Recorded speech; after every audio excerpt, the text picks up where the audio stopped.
Hi everyone, Sajid Amit here, and welcome to what I'm hoping is going to be a brief video in which I compare the LCD5s with the Focal Utopias. Just to give you a background of why I'm doing this, so as some of you might know, I have been planning to do a flagship shootout because I have with me currently a bunch of flagship headphones, all of them bought with my own money. So I have the Susvara, the Stax SR999S, the Stax SR777 Mark 1s, the Sennheiser HD800S, the Focal Utopia, the LCD5, the BIS AB1266 5TC, and the Focal Stellia. And I've also recently sold the RAL requisite SR1A, so I know the sound really well, having used it for close to 1 year, I think. So, I wanted to do a flagship shootout, and I think once I posted on Facebook, and someone said you need the Utopia in your hand to do a shootout. So I decided to get this. I got it used, and I really enjoyed this part of the hobby, like making content and engaging with all of you. So which is why take this effort to do this. And honestly, at the same time, it also makes me think that as I think of consolidating my stable, because I wanted to hear everything before I whittle down my collection into maybe 4 or 5 or 6 headphones. I do think one needs to own multiple headphones for the sake of having different flavors, but that's just me. But anyways, that's the journey that I'm on, and that's the journey that led me to repurchasing the Utopia. I've never owned it, but I've heard this extensively.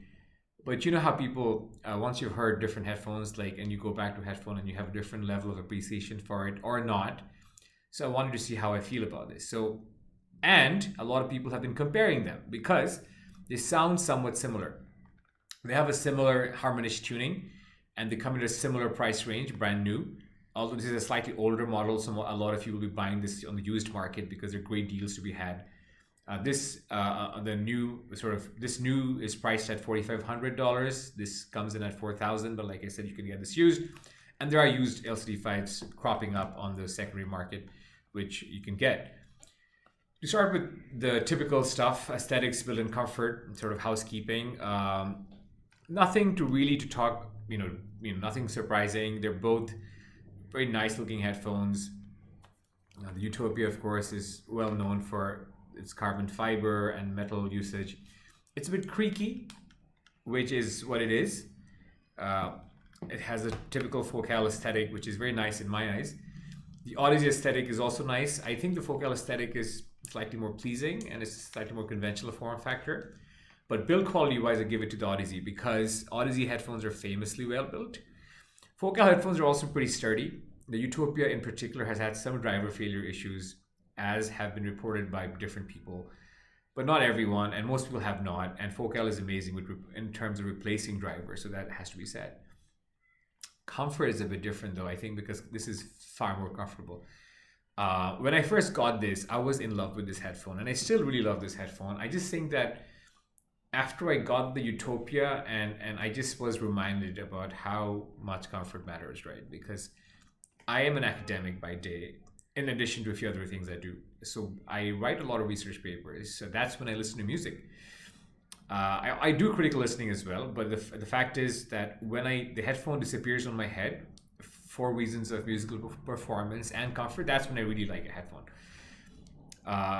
On ABing, I just found myself wanting to keep this on my head longer because of its greater comfort. So I do think that needs to be said because the difference in comfort, I'm afraid, is not minor. It's quite substantial. So this is very easy to wear, very light, not very clampy, and amazing. I've had this on my head for hours the last 2 days and nights. The LCD5s, on the other hand, are better if in short bursts. So that has to be said. Right, let me just adjust this. So these pads are a new design from AUDEZE for the LCD5s. They're reminiscent of the Abyss Diana pads, which I'm not the biggest fan of, to be honest. But I mean, AUDEZE is very innovative. So they are now trying to fix the situation, and they're coming out with a new headband. So I do suspect that the newer, wider headband will increase the comfort for me. But this is clampy, guys. This is quite clampy. And if I'm not positioning it right because of my wide head, let me show you.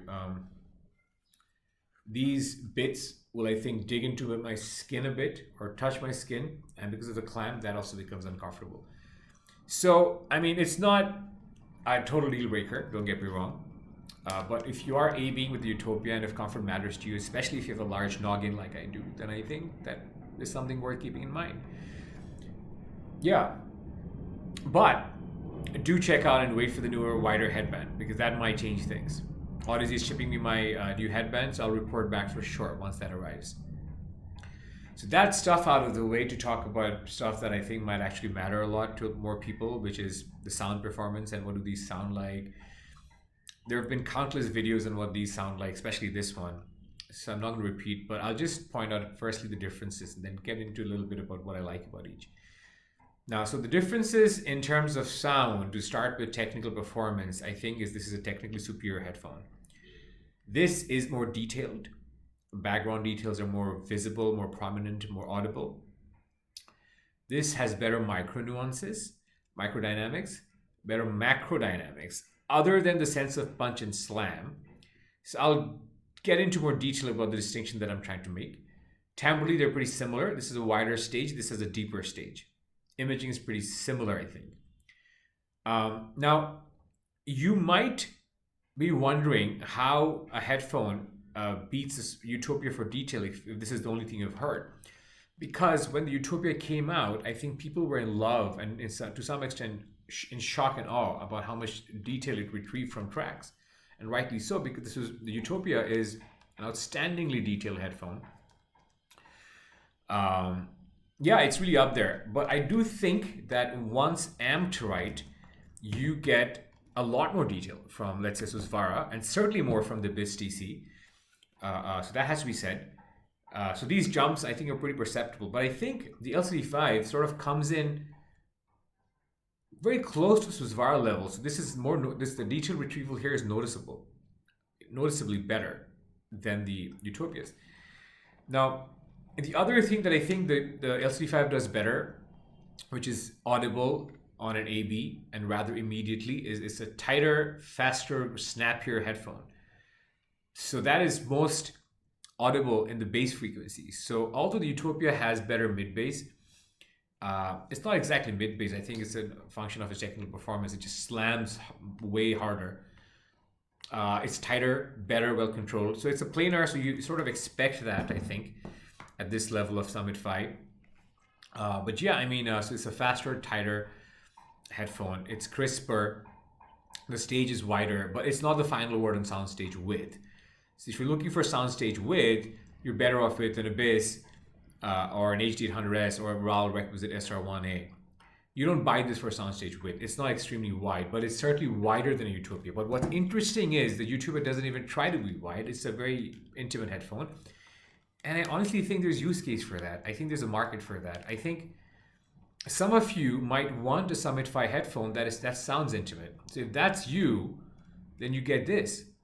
In many ways, you're better off getting an intimate sounding headphone and a wide sounding headphone like an Abyss than getting a headphone if you're just a soundstage width seeker that is somewhat in between. So that's something I think worth keeping in mind. Soundstage depth on this is fabulous and I think surpasses that of the LCD5s.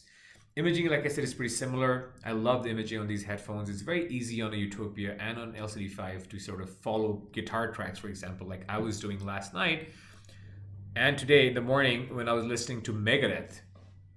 And I used to be a fan of Marty Friedman's guitar way back, and I still am. So I was just checking out some of Megadeth's older tracks on both these headphones, and it was just lovely to follow the guitar lines. I might even say this was slightly easier to follow on the Utopia. So technical performance wise, they're close, but I think overall the LCD5 takes it. It's a more technically adept headphone. Tonality wise, they're similar, stock tuning. You know, I'll talk about EQ in a bit, which I don't often, but I do think this headphone deserves some talk about EQ. This has a sub-bass roll-off. So this, like I said, benefits, or I haven't said, but this does benefit from EQ. There's some lower mid energy that gives it some warmth and tonal richness, which I think is noticeable. It's a slightly more treble energy, so I think cymbals sound crisper and more lifelike on the Utopias. The tuning on this is interesting. I think what happens here is it's a similar tuning to the older Sennheiser entry-level headphones like the 600, 650s, which is going to be good news for a lot of people. So a lot of people love the tuning on that headphone. My problem with the tuning, and they're not big problems, I do think the upper mids can be shouty, especially if you A/B with the Utopia, and the Utopia doesn't have recessed upper mids either. I think it's just right with the Utopia, but this is slightly shoutier. Benefits from EQ, you do want to take it down, I think, a bit around 1.5 and 3 kilohertz. And the treble, I think, could use some lift. The treble, I think, is rolled off here, and I think you can do a lot with EQ on this. But overall, stock tuning, I prefer the Utopia. However, EQ, this becomes a legend in terms of tuning, and I'm not an EQ person. So if you've seen any of my previous videos, you know that I've never talked about EQ, but Resolve talks about this. I wanted to give it a chance because for various reasons, as I consolidate my stable, I was considering selling this. Although it's a magical headphone, but don't get me wrong, I just can't keep 8 headphones. I can, but I probably shouldn't. And I have a bunch of overseas trips coming up, so I needed to be, financially prudent. But yeah, I mean, so EQ'd, this becomes a gangster of a headphone, an amazing, amazing headphone. Only the comfort was there. But anyway, so overall, I would say that stock tuning wise, the Utopia beats the LCD5. But EQ, this performs better. I've tried EQ on both, using sort of, pretty commonly accepted or used EQ profiles on both. But I do think EQ profiles you get on either from Resolve or from Chrono on headphones.com are the way to go. They're pretty good. And I think you can try them if you haven't. It might make a difference, it might not, but if you like audio, if you are a tinkerer like a lot of us are, give it a shot. So to summarize, who is this for, what this works with, who's this for, what this works with? They're pretty great all-rounders, both of them. They work with all genres. I listen to a lot of rock. I love both of them with rock. I listen to a lot of vocal-based music. They're both great for vocals. I listen to some EDM, they're both great for EDM. I listen to some instrumental stuff, they're both great for instrumentals. So I mean, they're very similar headphones in terms of their use cases. What you prefer will come down to A, how much you want to spend, especially if you're looking at a used market, because this can be had for pretty low prices. B, how large your head is and how important comfort is for you. And see how much of a seeker you are for utmost and absolute technical performance. Because if you are, you'll pick an LCD5. However, if you want to save some money, get a used headphone, a Summit Fi headphone, and at the same time, in addition to saving money, if you value comfort a lot, this is the headphone still for you. It's still very relevant in 2022. And there's something about this headphone which I think is hard to describe in words, but I think there's certain coherence to how its technical performance, its tonal performance, its comfort, everything just sort of comes together. And that coming together of all these traits makes it very attractive for me. And honestly, I was A/Bing these two headphones for hours, like I said, this morning and last night, and I couldn't take this off my head. And it's not just because of comfort. It's despite the technical performance of the LCD5, which is superior. So that's it, guys. I mean, they're both great headphones, but I hope by laying out the differences, this helps some of you if you are looking to buy one or the other. These are my thoughts and opinions. Yours might vary, and let me know if they do. Reach out to me. I would love to engage you in discussions like I have, like I will, like I want to. So on Head5, my handle is Sajid Amit. So you can find me there, or you can just drop me a line in the comment section of this video. Thank you for watching. If you like this, give it a thumbs up and subscribe, of course. Stay safe, enjoy the music, and I'll see you in my next one. Bye.